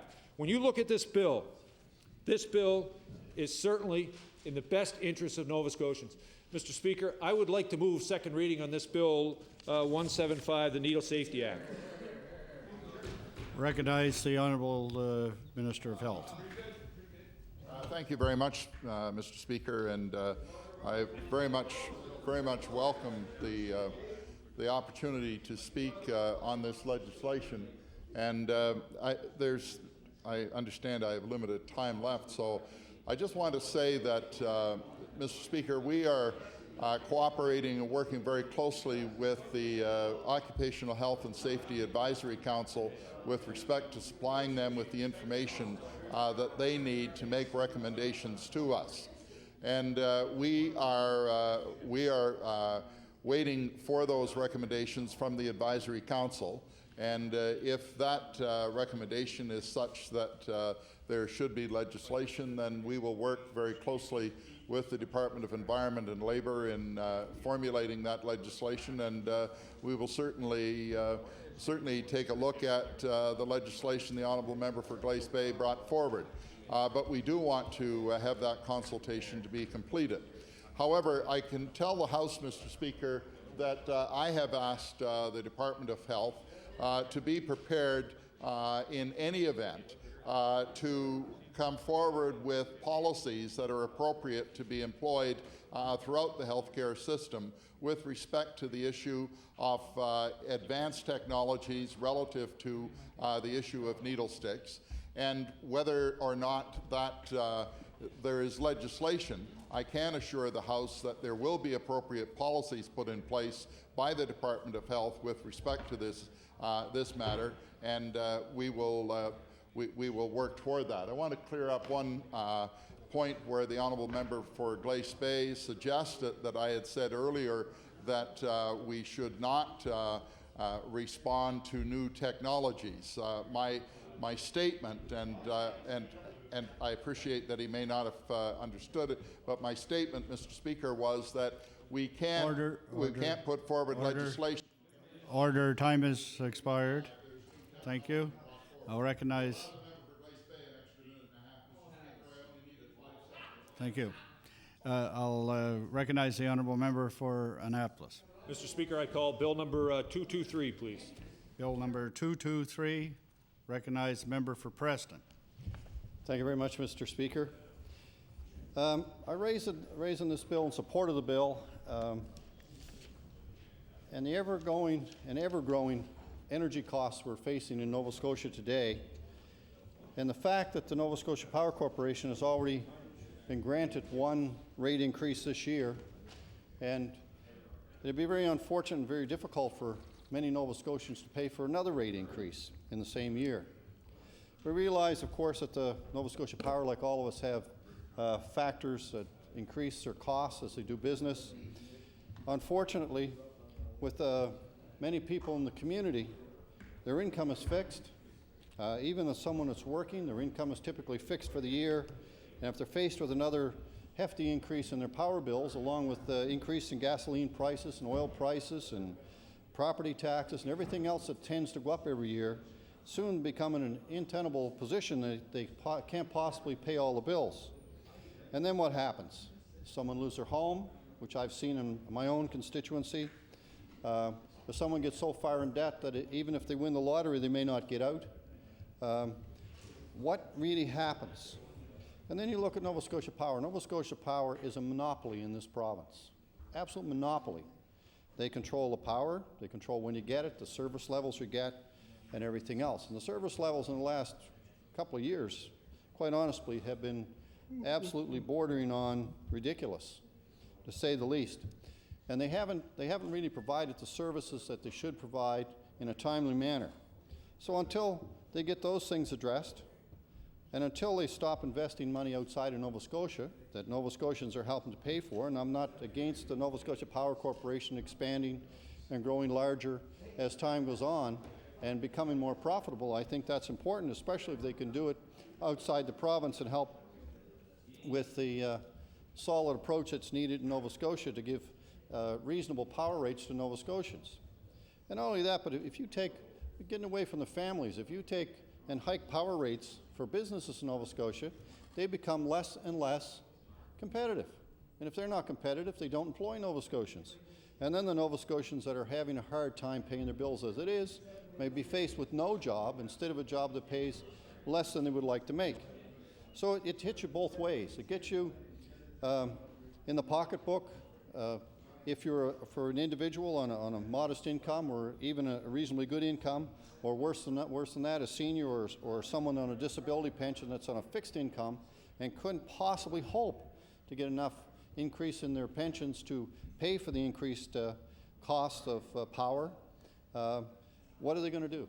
Again, what are they going to do? And the other thing that Nova Scotia Power doesn't have, they don't have a solid plan for clean energy. They really don't have a solid plan for that. Where they can use wind power, tidal power, whatever the case may be, whatever makes economic sense to ensure that the operation moves forward in a positive way. And if they could come up with these plans, it would also cut costs for Nova Scotians in the healthcare system and other systems that are stressed when you have companies polluting our air that we breathe and indeed probably the water that we drink and consume over time. So I think it's only appropriate that these hearings be held off, and only one hearing held a year for the Nova Scotia Power Corporation, indeed if there's a need to have one in any 1 year, and that the hearings be held off this year, no more hearings be held until May 1st, 2006. This would give many Nova Scotians this winter the opportunity to readjust themselves how they do things, give them an opportunity to maybe put a little bit of insulation in their homes or change some doors or windows that may be able to cut some of their costs down, get a better quality hot water heater if they use electric power to use their hot water heater. Give them some time before any rate increase is put in place. And if that were to happen, it would give people the opportunity to plan well into the future, and then still give the opportunity to Nova Scotia Power to come back and see if they can justify, which I doubt, they can justify rate increases. Because every time those increases go up, it affects all of us and all over the province. And as time goes on, we'll see more and more difficulty for individuals as the cost of power increases, and every increase over time, you take $1 here and $1 there on your power bill and some other bill and another bill and another bill. First thing you know, you've got another $100 a month you've got to pay. And if you've only received another $10 a month, it doesn't take much math to figure out what's going on and how long people are going to be able to live in that situation. Not very long, actually. And then what do? Then it stresses the system. People go to the system, and if they're fortunate enough to be able to get some assistance with anyone that has any government department that's positive, but most of the time they can't. They're usually just over the limit for income, under what they really need to maintain themselves and their families, and that just doesn't work. So I believe this is a very good bill. I believe this is a bill that's long overdue, and we really need to support this bill for all Nova Scotians. Not only that, but these hearings are very, very expensive for the Nova Scotia Utility Board to have, and very expensive for interveners to come and place. Interveners, by the way, which our party intends to be and will be whenever and wherever there is a hearing on power increases in this province. So I think we should, I would encourage my fellow members of the legislature to support this bill, give Nova Scotians a chance to readjust to any increases that may come. Hopefully there will be none, but give them a chance to readjust and move forward with this bill that would eliminate any more hearings of the Public Utilities Board before May 1st, 2006. Thank you, Mr. Speaker. Thank you. I'll recognize the honourable member for Minister of Economic Development. Thank you very much, Mr. Speaker. And Mr. Speaker, I'm pleased to rise in the House today to speak to Bill 223, the Nova Scotia Power Rate Application Act 205. Mr. Speaker, this is the second suggestion that the Liberal Party has brought forward this week. The first being to do away with the Utilities Review Board itself, do away with it altogether, and let the open market dictate electric prices for Nova Scotia citizens. Well, we've seen the result of such a move elsewhere in North America, Mr. Speaker, and it's not the result that we want or Nova Scotians want. We've seen it in Canada, in Ontario. We've seen it in Alberta, where electric prices soared with deregulation. The Alberta government, Mr. Speaker, had a subsidized electrical rates in the order of $2 billion to bring them back to where they should have been before deregulation. We've seen in California as well, Mr. Speaker, where the electric utility went bankrupt with deregulation. Like the earlier suggestion that the Liberals had to do away with the URAB, Mr. Speaker, I believe that this is an unrealistic and irresponsible suggestion, in short. One that does nothing to help the public understand today's energy realities or the business and investment climate that is key to Nova Scotia's future and its citizens. We have a system here in Nova Scotia that works, Mr. Speaker, despite what some say. We have a regulated cost of service utility that provides electricity to our citizens. And we have the Utility and Review Board, a respected and independent tribunal, which has the power that it needs to act in the interest of all Nova Scotians. The URAB scrutinizes rate applications and makes evidence-based decisions on what cost Nova Scotia Power can legitimately recover through the rates. They make their decisions in the best interests of all Nova Scotians ratepayers, Mr. Speaker, including residential customers. And as an added assurance, we have now required them to appoint a consumer advocate, specifically to address the interests of residential ratepayers in the upcoming rate hearings and most likely in hearings to come in the future, Mr. Speaker. I don't think the public wants politicians setting electric prices in general. That's the alternative.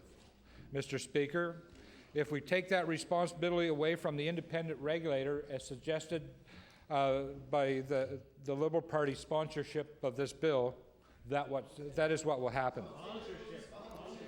Mr. Speaker, last week when we announced our energy plan, we talked about the fact that we're operating in an energy environment that is controlled by world markets and geopolitical forces. Those are the realities. These forces are beyond the control of any individual government.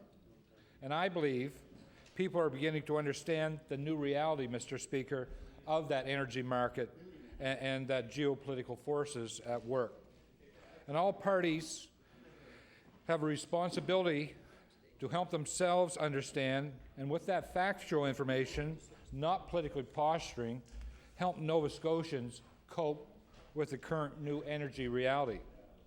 Nova Scotians do have a growing awareness that people all across Canada, the United States, and indeed the world are faced with the same increases in energy costs. Turn on any news channel, Mr. Speaker, and we can see that it is not only Nova Scotia's issue, it's a global issue. And just as individual consumers are affected by higher energy costs, so too, Mr. Speaker, are businesses, including Nova Scotia Power. The cost of fuel oil, coal, and natural gas are going up, Mr. Speaker, and more than 80% of Nova Scotia's power electric generation comes from these very sources. As a regulated cost of service utility, Nova Scotia Power must be able to recover those costs from its customers. And the URAB must ensure that rates being paid by residential and other consumers represent the true cost of generating that electricity. If we as government interfere with the URAB process and delay the rate hearings, we run the significant risk of threatening the very viability of our electrical utility. Their bond rating could be affected, making their cost of borrowing go up and causing further upward pressure on rates and instability in the electrical market in Nova Scotia. Investors could walk away from the company, making it impossible for the utility to finance the work that's needed to be done to create a greener, more sustainable infrastructure to produce our power and supply it in, Mr. Speaker. This is not the result we want in Nova Scotia. It's a result that would benefit no one, Mr. Speaker, but that's what will happen if we try to interfere with the process of the UARB. Given the current world energy environment, Mr. Speaker, government cannot guarantee that energy prices will be low, only that they will be fair. and we believe that the URAB provides a fair, open, transparent process for setting electricity rates in the province of Nova Scotia. This seems to be an unnecessary interference with the work of the URAB, Mr. Speaker, this proposed legislation. Those who propose Bill 223 send a message to the business community that it's okay to simply change the rules halfway through the game. This will not only impact on the business community here in Nova Scotia, but will likely have a chilling effect on new investments from outside of our province. At a time when we look ahead to the investment required in the energy infrastructure of our province, measures to increase renewable and promote energy efficiency and conservation, for example, we should not entertain ideas such as this, which would deter investment and slow the growth in our economy. In the 15 years since privatization, Nova Scotia Power has filed 5 rate applications, including the present application, and never twice in 1 year. Thank you. The time has expired. I'll recognize the honourable member for Cape Breton Centre. Well, thank you, Mr.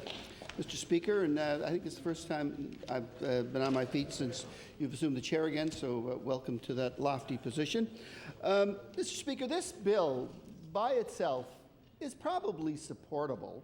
It has some good merits, but I think and this is a big but, Mr. Speaker, is why should we take this any further when the leadership of the Liberals wouldn't enact it if they were in government? Because in the same vein in pushing this forward, the leader of the Liberal Party states that we should go probably to an open market that might be available to bring power to Nova Scotians cheaper and more efficient. Cheaper and more efficient power for Nova Scotians by an unregulated market. Well, Mr. Speaker, as the previous member spoke before me, laid out, I think we all know a little company called Enron and how that was affected by an unregulated market. One of the most vibrant economies in the Western Hemisphere, the state of California, was basically brought to its knees by brownouts because of on-site supply demand by Enron and how it was jockeying that demand. But the Liberals want us to believe that that's the way for Nova Scotians to go. Nova Scotians, a much smaller market, how are you going to fit in that grid? We would probably not use as much energy as some of the smallest counties in most of the state of California. I would think within the Orange County, which is probably the richest county in North America, Orange County, California, probably a half a block in there would consume more energy than the whole province here, Mr. Speaker, and they couldn't survive an unregulated market, but yet the leader of the Liberal Party says we should go do that. Now, Mr. Speaker, that's not just me saying these things about the leader of the third party. I will read a short excerpt from yesterday's Cape Breton Post, and I will table it, Mr. Speaker, and with your indulgence, I will go forward.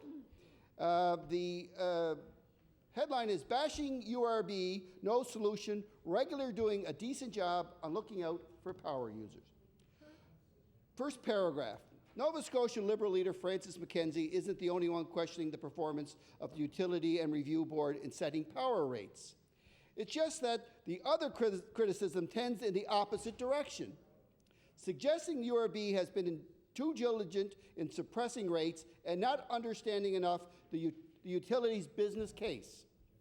McKenzie mused last week in his seat-up-the-pants style that is becoming a trademark, that the URB has not measured up to the standards that I would like to see because it has not protected Nova Scotians from power rate increase. In fact, though, what Mr. McKenzie calls the annual pilgrimage by Nova Scotia Power for new rates is a recent phenomenon. And I'll go down to the last paragraph.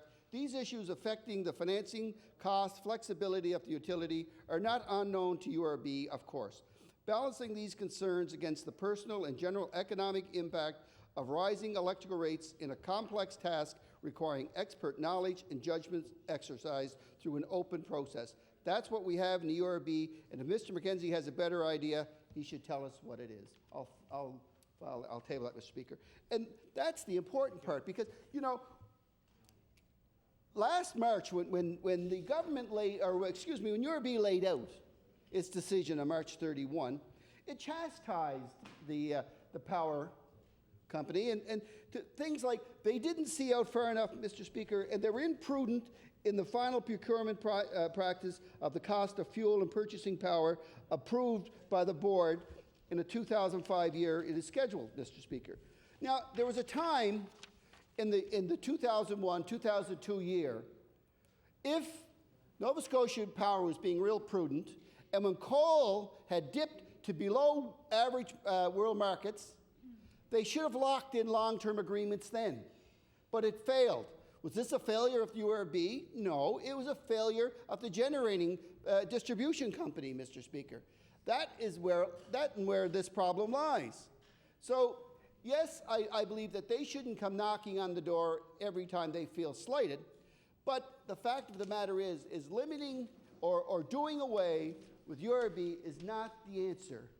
Leaving us open to an Enron-style company is at best irresponsible, Mr. Speaker. That what we need is in our energy generation is a solid company that is seen in the world markets as being able to be traded and to have the financial stability that goes with that. And whether, which I don't like them coming back and looking for power rates, but I believe that there's more sensible things to do when they do come back here, as put forward by the leader of our party, and that they would be looking at telling Nova Scotians how they're going to conserve energy, 15% conservation off the top. Things like that, Mr. Speaker, is what we should be talking about. We shouldn't be talking like the third party is here talking about deregulation and getting rid of our regulatory bodies, Mr. Speaker. What we should be doing, we should be going in there and finding out ways that we can conserve energy for Nova Scotia. When we can look seriously at wind power, where wind power is treated the same as NSPI, and given, if they're going to give tax breaks to NSPI, they should give tax breaks to the wind generators, Mr. Speaker. They should be able to encourage them and help them through the WIPI program federally. All these things should be available. But instead, you know, what we're talking about here is not, in this bill, is not limiting for 1 year, but what we're looking for is the elimination of the URB and the elimination of a regulated commodity. Thank you, Mr. Speaker. Thank you. Recognize the member for Cape Breton and the Lakes. Thank you, Mr. Speaker. It's a pleasure to rise and speak for a few moments on Bill 223.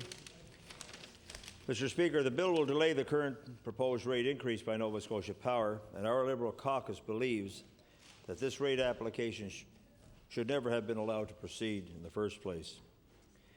We've heard from numerous Nova Scotians.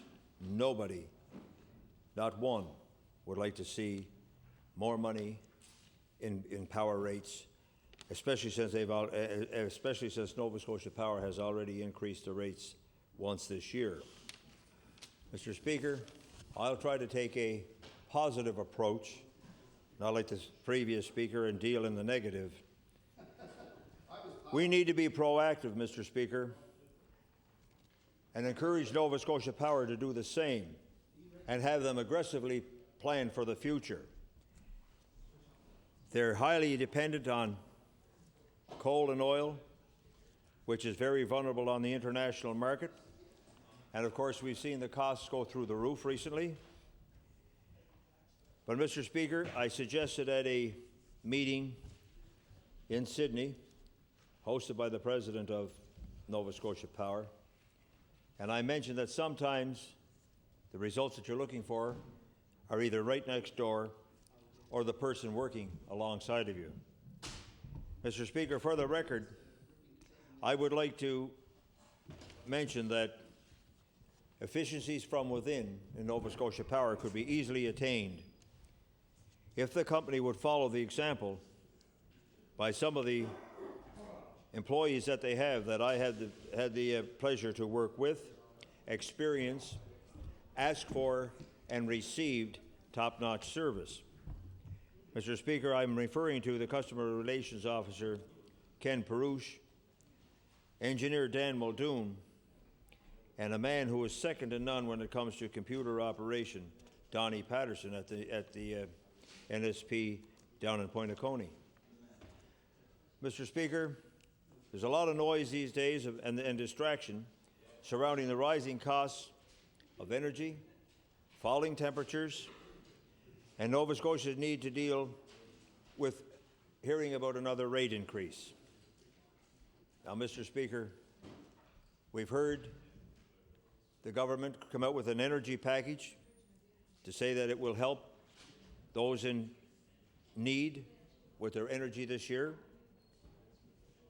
And yet at the same time, the government is in favor of allowing Nova Scotia Power to apply for a rate increase. Mr. Speaker, all we're asking for is that it will delay it till next year. This bill is tangible. It can be called to the floor by the government if the government is interested in protecting Nova Scotians instead of protecting and lining the pockets of the shareholders of Nova Scotia Power. Mr. Speaker, the bill should be called and go to second reading. I refer to the government talking about their campaign for fairness, and I feel that this would be a very fair deal for the residents of Nova Scotia. Practice what you preach in the government. Have Nova Scotia Power practice what they're preaching and see if they can be more aggressive and get off of the fossil fuels, as I said. And as you've heard me in previous times, Mr. Speaker, refer to Wreck Cove down in Victoria County being the only hydropower generated, which I say is generated free of cost. Because when it was built, Mr. Speaker, it was built and it harnessed all the rivers and the water in the highlands of Cape Breton. Mother Nature fills the dams, the lakes, the man-made lakes, and when they want that water, they open a dam, it runs through the turbine, and the power is generated. As these dams and lakes go down in water, Mother Nature fills them again with rain and snow. Mr. Speaker, it's a free source of power that is not being harnessed enough. This plant has been there since the 70s, providing uninterrupted power source, run by micro switches out of Halifax. They have one shift of workers for an 8-hour shift. The other 16 hours of the day, the power is on demand. If they need it during peak periods, they flick a switch in Halifax and on comes the system. When they don't need it, they shut it down. So, Mr. Speaker, to get away from fossil fuels and coal, it would be a time-consuming, but it's a plan that should be there for the future and more aggressively pursued because they are talking about wind power. But my involvement, Mr. Speaker, in the previous years before coming here, and those residents who were interested in investing in wind power were kind of turned off in their idea because Nova Scotia Power would buy what power they could generate, but buy it at a very low demand cost and in turn sell it on the market at the high demand rate. Now that's a good business deal for Nova Scotia Power, but it's a turnoff to those private citizens who would like to invest in that, Mr. Speaker. How about the high tides of the Bay of Fundy? Every time you turn around, every 8 hours, we got this tide roaring in and roaring out, and Mr. Speaker, it's unharnessed. Wind power provided by individuals, harness the water that we have, encourage private businesses to come forward, Mr. Speaker. That's what we need to do. I understand that the shareholders have been guaranteed a 12% return. Mr. Speaker, it's time that they lead by example and say, this time we'll let it go and allow the rate increase application not to go forward. And Mr. Speaker, I must reiterate that our leader, Francis McKenzie, when he did not say eliminate the URB. And the government sponsorship of Nova Scotia Power's monopoly is wrong, Mr. Speaker. And with that, I'll take my place. The honourable member for the Eastern Shore, you have 10 seconds. Yeah. How long, Mr. Speaker? 10 seconds. well, Mr. Speaker, it's certainly a pleasure to stand in this House and debate this bill. But for the record, before you ask me to take my seat, I do not agree, Mr. Speaker, do not agree. Order. Time has expired. And order. That concludes the opposition's business for today, and I'll recognize the government House Leader. Rise to meet again tomorrow at the hour of 12 noon. The House will sit from 12 until 6. And the order of business following the daily routine and question period will be public bills for second reading, and we will continue, Mr. Speaker, with the bills as they are enumerated on the order paper. Thank you. The motion is for the House to adjourn till 12 noon tomorrow. Is it agreed? It's agreed. All those in favor signify by saying aye. Contrary minded? The House is adjourned. The subject of tonight's late debate was submitted by the MLA for Chester St. Margaret's. Be it resolved that the government continue to recognize, support, and invest in the constituency of Chester St. Margaret's. Recognize the honourable member for Chester St. Margaret's. Well, thank you, Mr. Speaker. It gives me great pleasure to rise in the House this evening and speak on an issue of the utmost importance to me and indeed to all Nova Scotians. The beautiful, resourceful, and healthy South Shore constituency of Chester St. Margaret's. Mr. Speaker, on June 21st, 2005, I was honoured to have been elected as the Progressive Conservative member of the Legislative Assembly